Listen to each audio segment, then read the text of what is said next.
Olá, irmãos e irmãs, muito bem-vindos a mais um momento de meditação no Santo Evangelho com o Padre Luciano de Almeida. Hoje, sexta-feira, dia 17 de novembro, e a igreja hoje nos apresenta a memória de uma grande mulher, Santa Isabel da Hungria, rainha, uma católica fiel, devota, que trabalhou muito pelos pobres, pelos necessitados, uma mulher que não se apegou à sua condição social, mas fez-se tudo para todos como Cristo se fez tudo para todos no altar da cruz.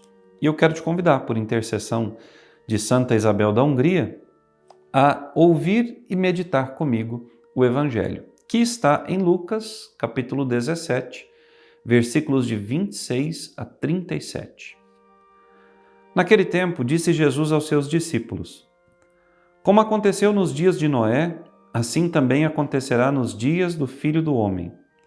Eles comiam, bebiam, casavam-se e davam-se em casamento, até o dia em que Noé entrou na arca. Então chegou o dilúvio e fez morrer a todos eles. Acontecerá como nos dias de Ló. Comiam e bebiam, compravam e vendiam, plantavam e construíam. Mas no dia em que Ló saiu de Sodoma, Deus fez chover fogo e enxofre do céu e fez morrer a todos. O mesmo acontecerá no dia em que o Filho do Homem for revelado. Nesse dia, quem estiver no terraço não desça, para apanhar os bens que estão em sua casa. E quem estiver nos campos não volte para trás. Lembrai-vos da mulher de Ló. Quem procura ganhar a sua vida vai perdê-la, e quem perde vai conservá-la.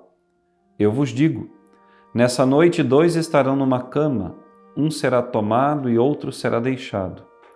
2 mulheres estarão moendo juntas, uma será tomada e outra será deixada. 2 homens estarão no campo, um será levado e outro será deixado.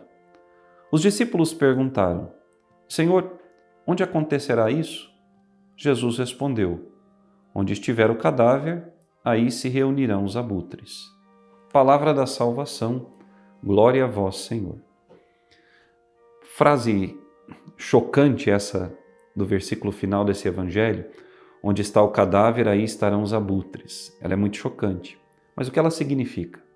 Significa que onde houver homens, onde estiverem os homens, os filhos e filhas de Deus, aí acontecerá o juízo.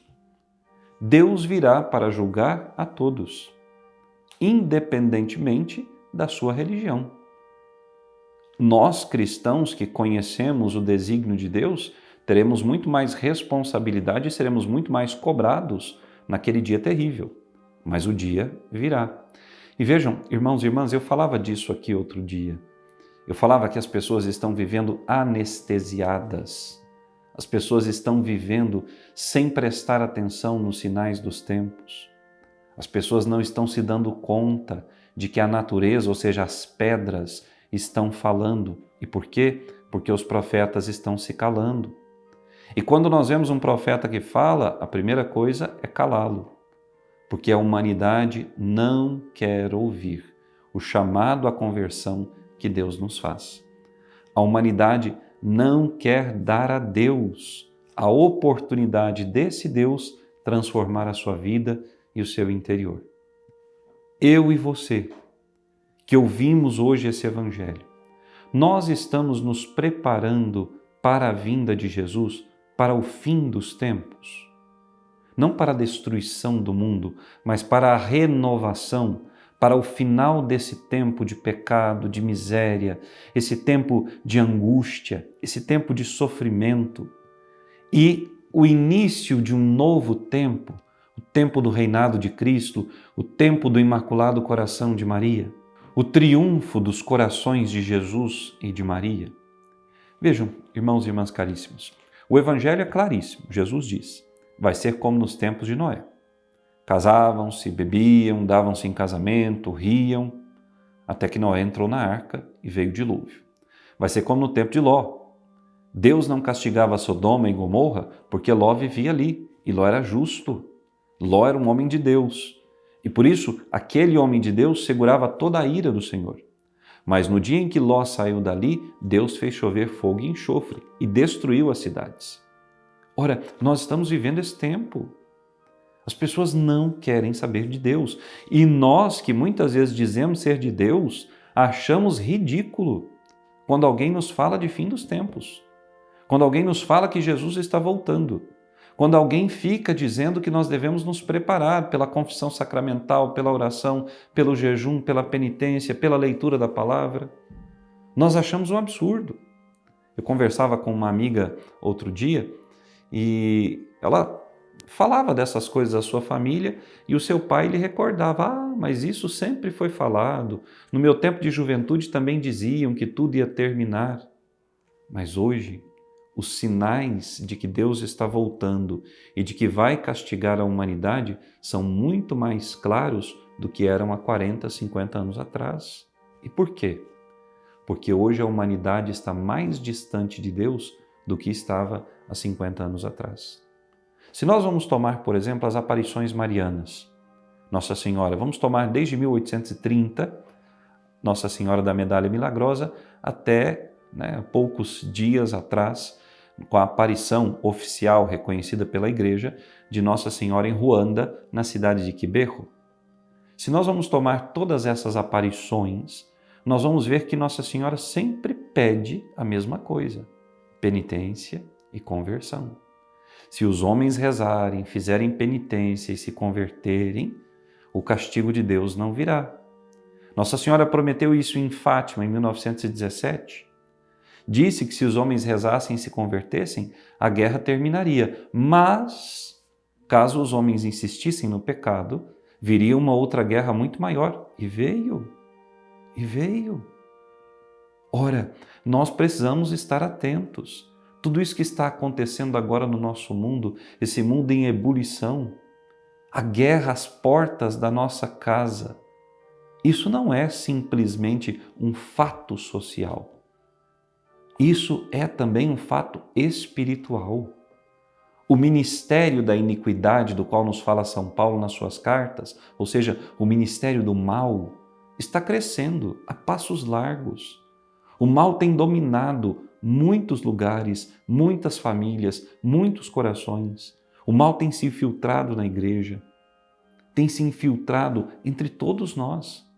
E o mal quer ganhar espaço, o mal quer fazer acontecer o seu plano. O mal quer, inclusive, destronar Jesus e sentar-se no seu trono. O mal quer destronar o sucessor de Pedro e sentar-se no seu trono. E por quê? Porque o mal quer uma outra igreja, uma igreja segundo o seu desígnio maléfico, uma igreja que não tem nada a ver com a igreja de Cristo. E nós estamos como? De braços cruzados, fazendo de conta que nada está acontecendo. Nós vemos ao nosso lado o pecado em larga escala acontecer e fazemos o quê? Nada. E por quê? Porque não queremos nos incomodar, porque não queremos ser cancelados, porque não queremos ser rechaçados. Nós queremos manter a boa vizinhança. Isso é covardia, isso é omissão. E muitos de nós, quando a coisa acontecer de verdade, quando chegar o dia do Senhor, vamos querer descer para pegarmos os nossos bens, como aquela pessoa que estava no terraço. Por quê? Porque nos apegamos às coisas materiais e não nos apegamos a quem? A Deus. Nós temos tantos homens e mulheres que são extremamente apegados às coisas do mundo, mas se esquecem de Deus. E no dia que o Senhor voltar, nada, nenhum bem material vai nos salvar. Então, irmão, irmã, preste atenção nos sinais. Ouça o que Nossa Senhora em tantas aparições... Vejam, nós não somos obrigados a crer nas aparições da Virgem Santíssima. Mas se a Igreja reconhece as aparições e reconhece as mensagens que Nossa Senhora traz nessas aparições, é porque essas mensagens podem nos ajudar no nosso caminho de fé. Elas não acrescentam nada à revelação, porque a revelação de Jesus terminou com a morte do último apóstolo, que era João. Mas as revelações particulares ou as aparições da Virgem Santíssima, elas colaboram com o incremento da nossa vida de fé. E vejam, Nossa Senhora, nas diversas aparições do século XX, falou de refúgios, de lugares onde os cristãos vão manter acesa a sua fé. Ora, qual é o primeiro grande refúgio que precisa ser preparado? O nosso coração e a nossa alma. Depois, a nossa casa. Nós precisamos nos refugiar primeiro em Deus. para depois nos refugiarmos num lugar físico. Mas nós precisamos nos preparar para isso. Por quê? Porque o Senhor virá. O Senhor diz que quem estiver no campo não volte para a cidade. Ou seja, o castigo que será derramado sobre as cidades será terrível. E por quê? Porque as cidades são um sinônimo de pecado. Muitas são as cidades que estão por completo deixando Deus e abraçando o dinheiro, a moda, os prazeres, tudo aquilo que o mundo, ou seja, o demônio, oferece.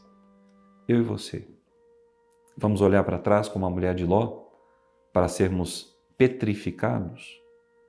Ou como Ló, em obediência à palavra do Senhor, caminharemos para longe de Sodoma, ou seja, para longe do mundo, sem olhar para trás, única e exclusivamente mirando o norte que Deus nos dá? Porque Deus vai nos preparar um lugar. Deus vai providenciar para os seus filhos a segurança de um refúgio. O primeiro refúgio é Ele. O segundo grande refúgio, a casa de Deus. O terceiro refúgio, um lugar abençoado. Mas para isso, eu preciso começar agora a me preparar espiritualmente para que o Senhor providencie todos os demais lugares. Que Deus te abençoe e até amanhã.